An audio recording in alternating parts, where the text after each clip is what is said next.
सर्वे भवन्तु सुखिनः, सर्वे सन्तु निरामयाः, सर्वे भद्राणि पश्यन्तु, मा कश्चित् दुःखभाग् भवेत्। ॐ शान्तिः शान्तिः शान्तिः।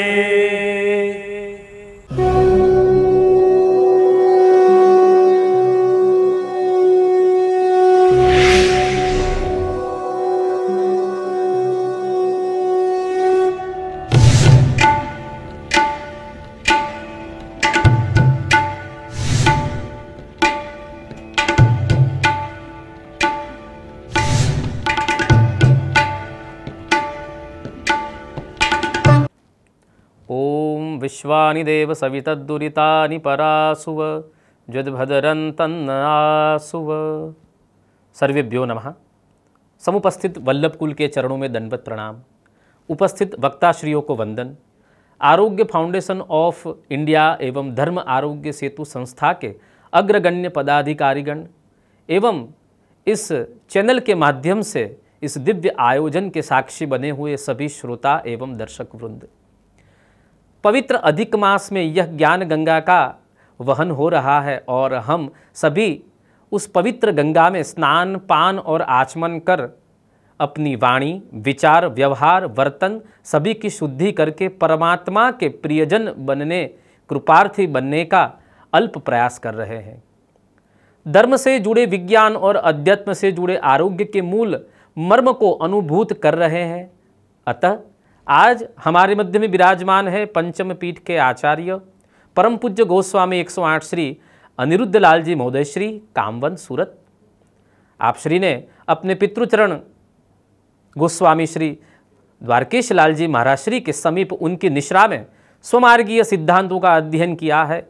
वैशंपायन जी से बड़ौदा में वेदों का अध्ययन कर विद्वान शास्त्रियों से पुष्टि ग्रंथों का अभ्यास किया है। पुष्टि मार्ग के प्रचार प्रसार हेतु आप श्री ने आश्रय नामक मासिक पत्रिका आरंभ की है और सत्संगी वैष्णवों के लिए सेवा श्रृंगार शिविर का भी आपने आयोजन किया है। पुष्टि मार्ग के राग भोग श्रृंगार को आपने गतिमान किया है। आप श्री ने युवा धन की प्रेरणा हेतु कई सेमिनार का आयोजन भी किया है। तो आज मैं आप श्री के चरणों में प्रणाम कर वचनामृत के लिए विनती करता हूँ। परम पूज्य गोस्वामी 108 श्री अनिरुद्ध लाल जी महोदय श्री। अमंगलानां शमनं मंगलानां महोदयं गोपांगनानां सौभाग्यं श्री गोकुलेन्दुं वयं नुमः। पुष्टिमार्गीयः सर्वज्ञः करुणारसपूरितः श्रेष्ठफलप्रदाता च तस्मै श्री गुरुवे नमः। स्वामिनंद कुमारो में स्वामिनी वृषभानुजा कृतार्थोऽहं कृतार्थोऽहं कृतार्थोऽहं न संशयः।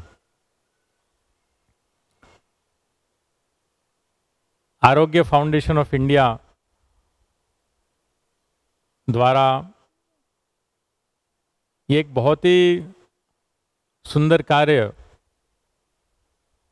श्री गोकुलेन्दु प्रभु की कृपा से श्री वल्लभ के आशीर्वाद से लिया गया है।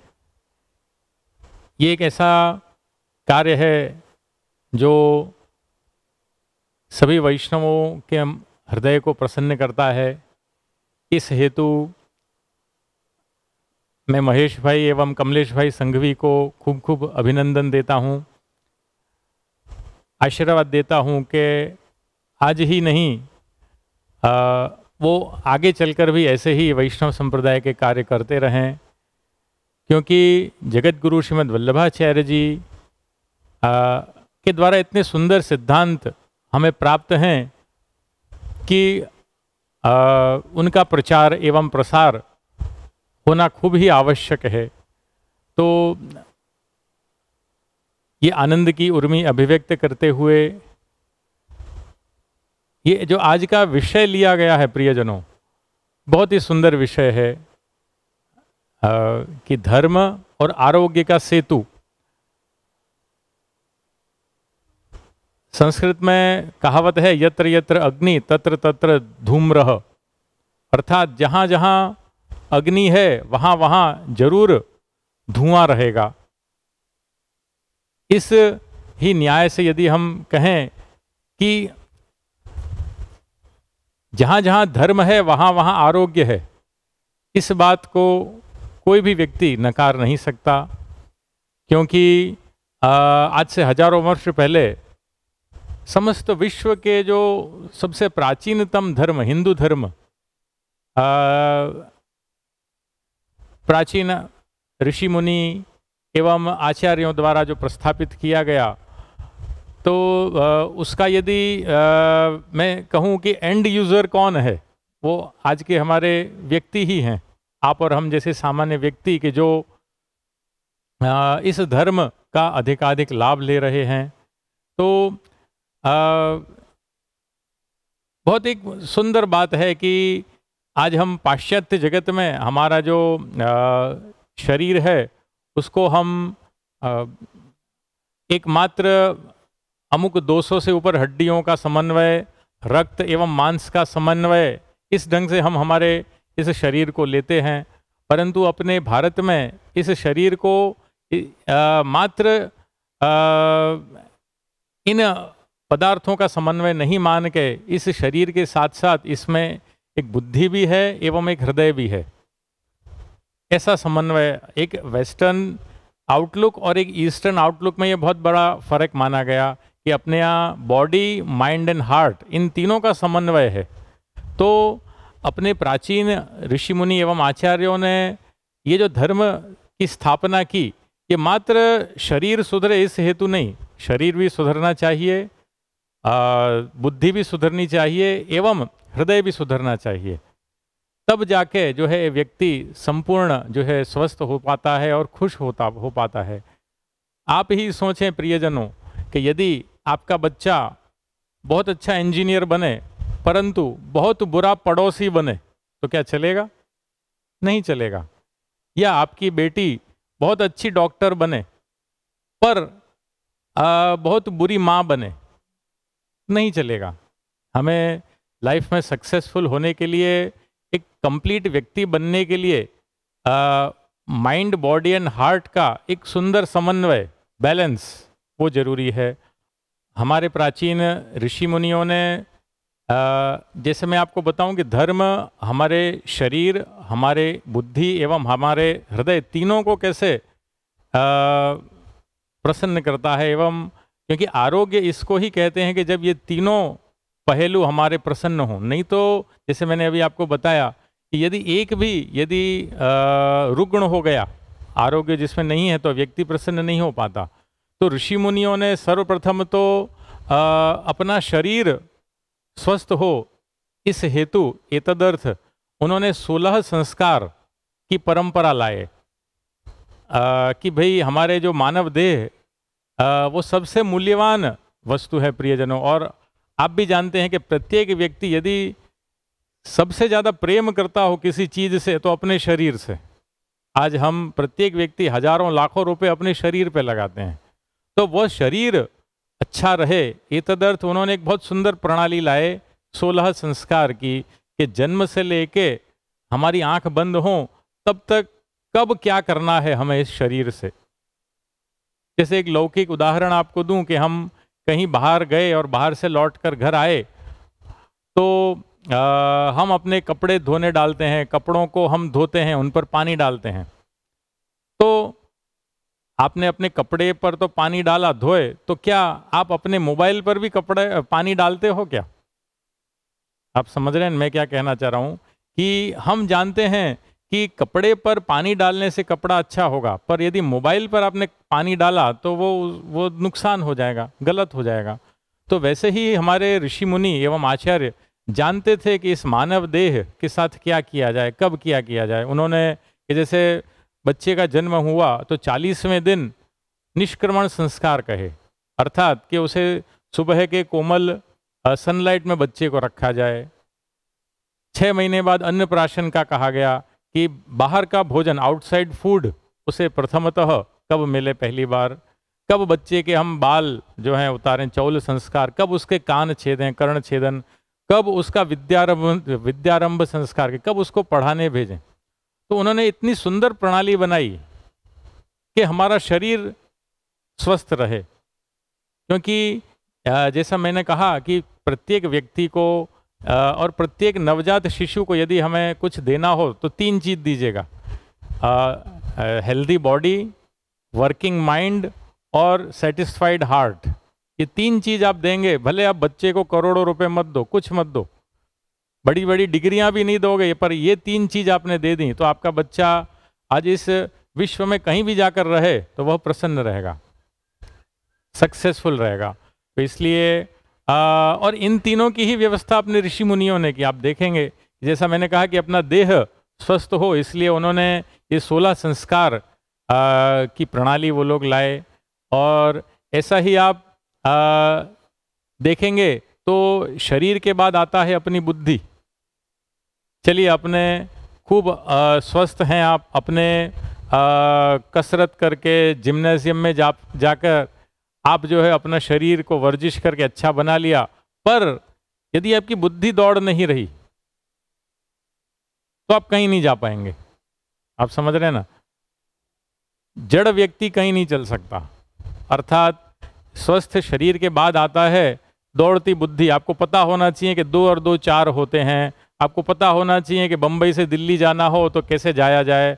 आपको पता होना चाहिए कि किसके साथ कैसा व्यवहार करें, कैसी बातचीत करें। यदि आप ये नहीं जानेंगे तो आप आगे नहीं बढ़ पाएंगे।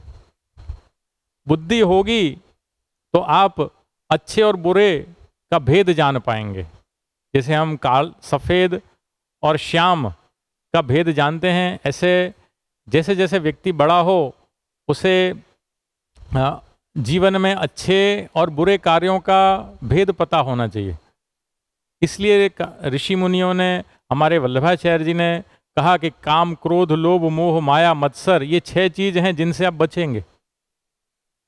जैसे हम कहीं जाते हैं, यदि रास्ते में खड्डा आता है तो पहले से ही एक बोर्ड लगा रहता है कि आगे खड्डा है, तो हम चालक जो है वो बच जाते हैं कि नहीं, खड्डे में हम नहीं जाएं।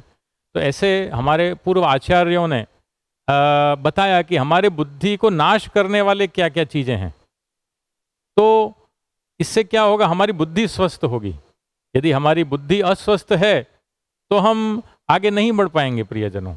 इसलिए हमारे सारे धर्माचार्यों ने अपने जो मेंटल हेल्थ यदि हम कहें तो वो अच्छी रहे, ये तदर्थ उन्होंने इतनी सारी प्रणालियां विकसित की। जैसे पुष्टि मार्ग की ही मैं बात करूं तो मंगलमुखी सदा सुखी, ऐसा कहा गया कि प्रत्येक दिन वैष्णव को जल्दी उठ के ठाकुर जी के मंगला के दर्शन करने हैं, ऐसा कहा गया। हेतु क्या रहा कि प्रभु के दर्शन जो भी सुबह 7 बजे या जब भी होते हैं तो वो दर्शन करने हेतु हम जल्दी उठते हैं। और एक स्वतः एक जल्दी उठने की आदत पड़ती है, जल्दी सोने की और जल्दी उठने की आदत पड़ती है। ऑटोमेटिकली हमारा शरीर स्वस्थ होता है। पुष्टि मार्ग में आज्ञा दी गई कि आप अपने नख काट कर रखेंगे, प्रभु को अरुचि होती है। तो आज्ञा दी गई कि दंत धावन करके रखेंगे, दांत साफ रखेंगे। कि श्रीनाथ जी को प्रसंग आता है कि गुसाई जी के समय में मुखिया जी के मुख में से बास आ रही थी, मुंह में से, इसलिए श्रीनाथ जी ने गुसाई जी को आज्ञा दी कि ये जो मुखिया जी हैं वो मुझे नहीं जम रहे, क्यों? क्योंकि इनके मुख से बास आती है। तो गुसाई जी ने आज्ञा दी कि अब से सारे वैष्णव जो है एकदम ढंग से ठाकुर जी के सन्मुख आएंगे, दंत धावन करके ठाकुर जी के सन्मुख आएंगे। तो कहने का तात्पर्य कि हम अपनी गुरु की आज्ञा का पालन कर रहे हैं कि चलो दंत धावन, पर लाभ किसको हो रहा है? Who is the end user? Vaishnav. तो इसलिए आप देखेंगे कि धर्माचरण करेंगे तो आपका आरोग्य वर्धन होगा प्रियजनों। तो इसलिए बुद्धि सुधरे, इसलिए ही तैत्तरीय उपनिषद में भी कहा गया कि धर्मंचर स्वाध्यायन मा कुरु, सत्यम वद धर्मंचर स्वाध्यायन मा प्रमद, ऐसा कहा गया। तो अर्थात कि सच बोलना, कदापि गलत मत बोलना, धर्म का आचरण करना एवं कदापि आलस मत करना। तो यदि क्यों? क्योंकि ऋषि मुनि जानते थे कि जो व्यक्ति झूठ बोलेगा जीवन में वो गलत होगा, जो व्यक्ति आलस करेगा कदापि आगे नहीं बढ़ेगा। अर्थात बुद्धि का नाश न हो प्रियजनों, ये धर्म कहता है। और बुद्धि हमारी सुधरेगी, अच्छी रहेगी, तो ही हम आगे बढ़ पाएंगे। बहुत स्पष्ट है। तो ये बात हुई शरीर की, ये बात हुई हमारी बुद्धि की।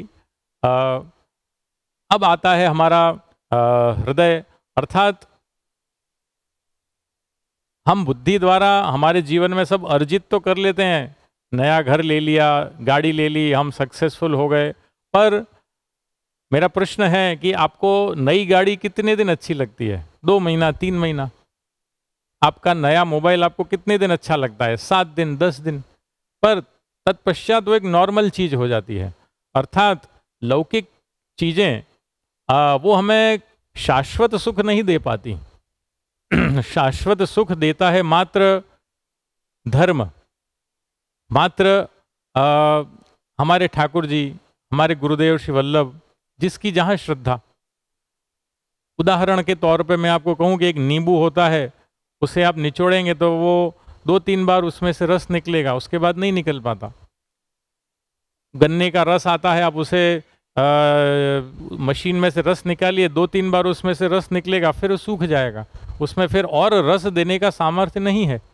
वैसे ही सारी लौकिक चीजें प्रियजनों, वो प्रथमतः सुख देंगी, उसके बाद वो सुख नहीं दे पाती। परंतु आज मैं, चलिए श्रीनाथ जी हमारे पुष्टि मार्ग की बात करूं, तो आज श्रीनाथ जी के दर्शन करके लास्ट 500 वर्ष से लोग आनंदित हो रहे हैं।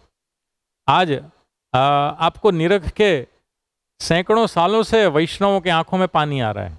ऐसा नहीं कि कल ही तो दर्शन किए थे, नित्य रोज रोज क्या दर्शन करना, नहीं। आनंद मात्र करपाद मुखोदरादि, अर्थात प्रभु आनंद के स्रोत हैं प्रियजनों।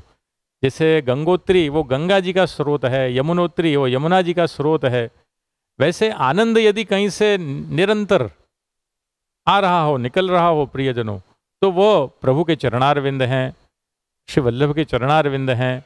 तो ऐसे में हमारा हृदय प्रसन्न होगा हमारे इष्ट से, हमारे गुरु से। तो इसलिए मैं आप सबको धर्म में यही बात कही गई है कि हमारा जो हृदय यदि खुश रहेगा तो हम बहुत स्वस्थ रहेंगे वैष्णव। तो मेरा आप लोगों को यही संदेश है कि यदि आप धर्माचरण करेंगे तो आपके शरीर स्वस्थ रहेगा, आपका मन स्वस्थ रहेगा और आपका हृदय स्वस्थ रहेगा।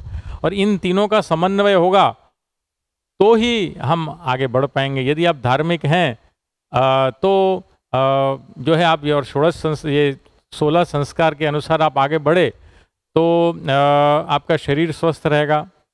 तत्पश्चात यदि आप हम जड़ बुद्धि नहीं रहेंगे तो हम विवेक रख पाएंगे कि अच्छा क्या बुरा क्या। हम हमारे जीवन के अच्छे गुण हैं उनकी तरफ आगे बढ़ेंगे, नहीं कि ये दुर्गुण जो काम क्रोध मोह माया मत्सर, इनसे हम दूर रहेंगे।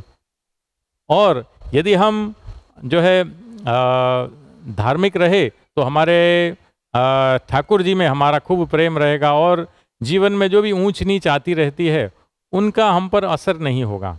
इसलिए मैं तो ये कहूँगा कि सबसे ज़्यादा यदि कोई साइंटिफिक चीज़ है तो वो रिलीजन है। आप समझ रहे हैं ना, मैं इस वाक्य को दोहराऊंगा कि यदि सबसे ज़्यादा वैज्ञानिक कोई चीज़ है तो वो धर्म है। क्योंकि अन्य सारी चीज़ें आप देखेंगे यदि साइंटिफिक नहीं हो तो आगे चल ही नहीं पाती। आज हजारों वर्ष से धर्म का पालन हो रहा है और हजारों वर्ष तक होता रहेगा। तो वही चीज़ साइंटिफिक होती है जो हमेशा रहती है, परमानेंट रहती है। जो टेम्पररी है वो साइंटिफिक नहीं है। इसलिए हमारे ऋषि मुनि उन्होंने इतने डिस्कवरीज की कि न आप सब जानते हैं कि उन्होंने they were the first people to tell कि सूर्य स्थिर है और भूमि उसके अगल बगल घूम रही है। ये तो पहले ऐसा माना जाता था कि भूमि स्थिर है और चंद्र एवं सूर्य उसके चक्कर काट रहे हैं, पर ऋषि मुनियों ने कहा कि नहीं, ऐसी बात नहीं है, हम घूम रहे हैं। भारत में ही तो शून्य का सर्जन हुआ था, भारत में ही तो पाई 22/7 जो है वो उसका ईजाद किया था। इसलिए प्रियजनों, जो भी धर्म बनाया गया है वो आज जो एक खोटी मान्यताएं हैं कि धर्म एक दूसरे को मारने के लिए, निंदा करने के लिए, जो भी हम आजकल सुनते देखते हैं, धर्म का असली स्वरूप है ही नहीं। असली धर्म तो आरोग्यवर्धक है। असली धर्म तो हमारे शरीर को स्वस्थ करेगा। असली धर्म हमारी बुद्धि को प्रबल बनाएगा। असली धर्म हमारे हृदय को और संतुष्ट करेगा। तो इसलिए मेरा आप लोगों को यही एक संदेश है कि आप जो है खूब धार्मिक रहें। ये एक नैरो माइंडेडनेस नहीं है, इसलिए नहीं कि भाई मेरे दादा धार्मिक थे इसलिए मुझे होना है, इसलिए नहीं कि मेरे सासू जी ने कहा गया है इसलिए मुझे धार्मिक होना है। नहीं, आप खुद अपनी बुद्धि दौड़ाएं, देखें, सुनें और फिर जो है धर्म में आ गए। प्रत्येक धर्म यदि साइंटिफिक नहीं होगा तो चल ही नहीं पाएगा। इसलिए पुष्टि मार्ग में प्रत्येक कार्य, आज हम कंठी क्यों पहनते हैं, आज हम तिलक क्यों करते हैं, प्रत्येक के पीछे एक धार्मिक कारण है। धर्म एक एंटी डिप्रेशनिस्टिक है। बहुत सीधी सी बात कहूँ, हमें एक इतना डिप्रेशन तब आता है जब व्यक्ति अकेला फील करता है। आप समझ रहे हैं ना। और धर्म में सदा प्रभु मेरे साथ हैं, ऐसा एक भावना है। सदा मुझे जीवन में दिशा देने वाले मेरे गुरुदेव हैं। तो ये फीलिंग रहती है तो कदापि व्यक्ति अकेला नहीं होता। तो ये एक एंटी डिप्रेशनिस्टिक है रिलीजन, ये मैं कहूँगा। तो इतना मेरा आप सबको संदेश रहेगा। तो मुझे पुनः बहुत अच्छा लग रहा है कि आरोग्य फाउंडेशन ऑफ इंडिया द्वारा अधिक मास में ये एक सुंदर प्रयोजन हाथ में लिया गया। ठाकुर जी इनके समस्त पदाधिकारीगण को खूब सफलता दे, खूब ये श्री वल्लभ एवं विट्ठल के दिव्य संदेश को जगत तक पहुंचाते रहें। इसी अभिवादन एवं अभिनंदन के साथ मैं मेरे इस वक्तव्य को श्री गोकुलेंदु प्रभु के चरणारविंद में समर्पित करके विराम लेता हूँ। इति शुभम।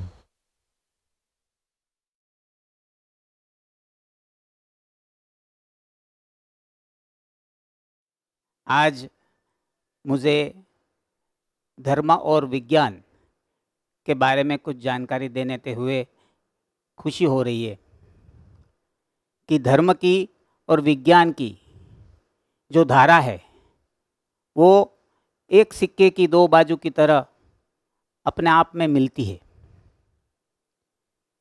विज्ञान ने पदार्थ की खोज की और पदार्थ की खोज करते करते उसने पाया कि पदार्थ और शक्ति का एक दूसरे में रूपांतरण होता है और किसी का भी विनाश नहीं होता है। तो पदार्थ और शक्ति रूपांतरित होकर इस पूरे ब्रह्मांड में एक ही है और वो अविनाशी है। धर्म ने यही बात बहुत सालों पहले समझाई है कि पूरा विश्व एक ही शक्ति से व्याप्त है, जो अविनाशी है, जो अविचर है, और वही अलग अलग भांति हम सब में अभिप्रेत होता है। तो विज्ञान भी आज यही बात कर रहा है, धर्म भी आज यही बात कर रहा है कि हम सब एक शक्ति का मूर्तिमंत रूप है। आंतरिक तरह से दोनों धर्म और विज्ञान एक ही बात कहते हैं, लेकिन बाह्य तल पर जैसे विज्ञान ने अपने अपने देश काल के समय अनुसार कुछ बदलाव लाए हैं, कुछ बातें बदलाई है, इसी तरह से धर्म में भी देश काल परिस्थिति के अनुसार इतने सालों में संप्रदाय द्वारा, विविध भाषा द्वारा, विविध लोकचर्या द्वारा अपने अपने व्रत, नियम, कर्मकांड बदलाते रहे। लेकिन मूलभूत तरह स्वास्थ्य के बारे में जब हम सोचते हैं तो धर्म के भी बहुत सिद्धांत विज्ञान के सिद्धांत से मिलते जुलते हैं।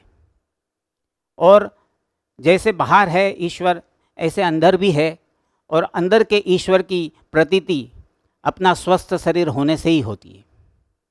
એટલે स्वास्थ्य के नियम सफाई के, स्वच्छता के, व्यायाम के, आयु बढ़ाने के जो नियम है वो विज्ञान आज वही कह रहा है जो धर्म ने बहुत सालों पहले कहा है।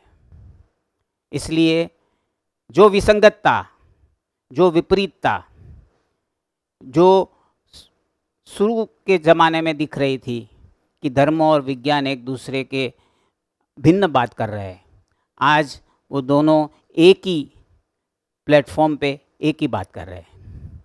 मुझे लगता है कि आने वाली पीढ़ी ये बात को अच्छी तरह से समझ पाएगी और अपना हजारों साल पुराना धर्म को विज्ञान के साथ में जोड़ के एक नया विश्व का निर्माण करेगी। अस्तु।